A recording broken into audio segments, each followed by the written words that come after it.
Doctor সাহেব আমারটা কোমরে কি ব্যথা করতে দেয়? কোথায় দেখি তো আপনার কোমরে ব্যথা। ও বোধহয় পরে টরে গিয়েছিলেন তো এদের দুঃখ করে দিচ্ছি হবে না আমি আপনাকে ওষুধ দিয়েছি সকাল আর বিকালে খাবেন। আচ্ছা ঠিক আছে। ও ব্যথাটা কমছিল ওষুধ খেয়ে ফের আবার ব্যথা এই জায়গায় বেড়ে যাচ্ছে, দেখি আবার যা ওষুধটা নিয়ে আসি। ডাক্তার সাহেব আপনি যে ওষুধটা দিচ্ছিলেন না ওই ওষুধটা খাওয়া দাওয়া ব্যথা কমতে ফের আর ব্যথা হচ্ছে, আর টাকা দিন তো ডাক্তার সাহেব। নেন এর দিয়ে আপনি 5 বার ওষুধ দিলাম, আপনি ভালো ডাক্তারকে দেখায়েন এমবিবিএস এ চিকিৎসা করেন। অনেক তো ওষুধ খেলাম তা তো কমে না। চল তোকে এমবিবিএস ডাক্তারের কাছে নিয়ে যাবো। আচ্ছা আয়। কমে নাকি দেখতেছি এমবিবিএস ডাক্তার। আয় রে ভিতরে স্যার আসতে পারি? আসেন আসেন বসেন। কি সমস্যা আপনাদের? একটু এখানে ফুলে গেছিল, প্রথমে ফুলা ছিল না, এখন ফুলা বাড়ছে, বেশ কয়েকবার ওষুধ খেলাছি তারপরেও ফুলা বাড়ছে। আচ্ছা ওখানে শোয়ান, আমি দেখতেছি কি হয়েছে। ভালো মতো শুয়ে ওর ব্যথা দেন না আস্তে এগুলো করে শোন। হ্যাঁ এখন তো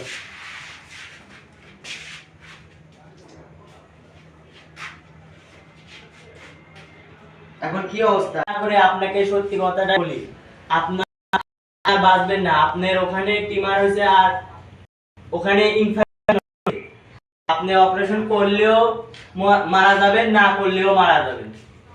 হ্যাঁ ডাক্তার সাহেব কি বললেন? এটাই সত্যি কথা। পারলে একটু ভালো মন্দ খিলেন। ঠিক আছে বসে দাও। এবার কি আর করার, আল্লাহ যা ভাগ্যে রাখছে তাই হবে। পারছি না, আমার আর ওটার কোনো ক্ষমতা নাই। তো না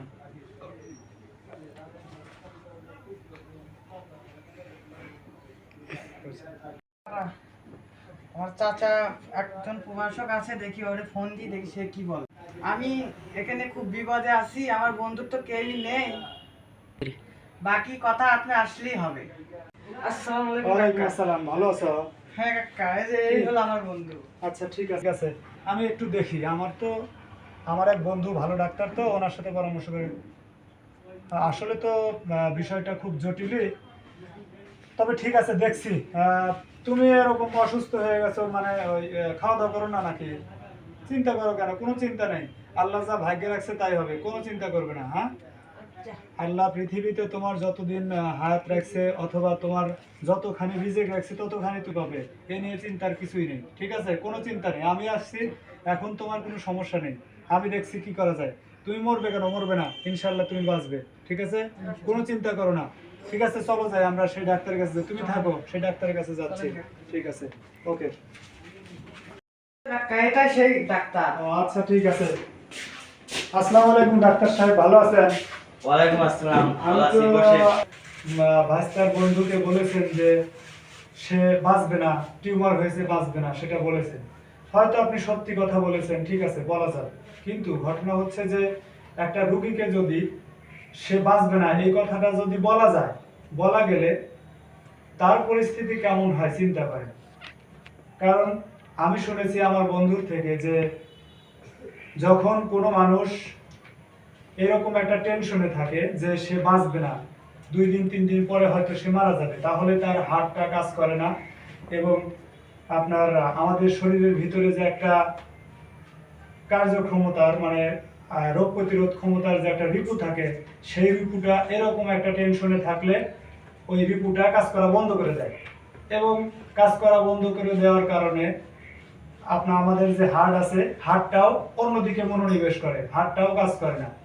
আর এই সকল কারণে দেখা যায় যে একজন রোগী যদি 1 মাস বাঁচত, কিন্তু ওই কথাগুলোর কারণে এবং এই সকল দিক বিচার বিবেচনায় দেখা যায় যে ওই রোগী টেনশনেই, মানে সে বাঁচবে না এই টেনশনেই সে অর্ধেক দিনও পৃথিবীতে থাকতে পারে না, খাওয়া দাওয়া বন্ধ করে দেয় টেনশনে, এবং ওই যে বললাম যে হার্ট কাজ করা বন্ধ করে দেয়, এবং আমাদের শরীরের নিজস্ব যে একটা রোগ প্রতিরোধ ক্ষমতার রিপু কাজ করে সেটাও কাজ করা বন্ধ করে দেয়। বন্ধ করে দেওয়ার কারণে হার্টটা অন্যদিকে মনোনিবেশ করে এবং হার্টটা ব্লক হয়ে যায়, ব্লক হয়ে যাওয়ার পরে মানুষ মারা যায় এবং অতি দ্রুত মারা যায়। তার শরীরের সব কিছুর কার্যক্ষমতা সেই হার্টের কারণেই নষ্ট হয়ে যায়, আর নষ্ট হওয়ার কারণে সে আস্তে আস্তে মৃত্যুর কোলে ঢুলে পড়ে। অথচ সেই রোগীটা যদি সুন্দর এবং স্বতঃস্ফূর্তভাবে চলতো, সে যদি জানতে না পারতো যে সে অতি দ্রুতই মারা যাবে, তাহলে দেখা যাইতো যে সে আরো বেশি দিন লাস্টিং করতো, বাঁচতে হয়তো। তো আসলে আপনাদের উচিত কি, যে কোনো রোগী যদি সত্যি সত্যি মারা যাবে, আপনারা যদি সেটা বুঝতে পারেন, কিংবা তার রোগ যদি কঠিন হয়, তাহলে সেটা রুগীকে সরাসরি না বলে, রুগীর যেরকম আমার ভাতিজা ছিল আপনি তাকে বলতে পারতেন, কিংবা রুগীর নিকটস্থ কোনো আত্মীয়কে ডাক দিয়ে বলবেন, কিন্তু রুগীকে বলা যাবে না। রুগীকে বললে রুগী ওই টেনশনেই মারা যাবে। আচ্ছা ঠিক আছে, আপনি আমার চোখ খুলে দিয়েছেন, আর আমি এসব কথা আর বলবো না, রোগীর গার্জেনকে ডেকে বলবো।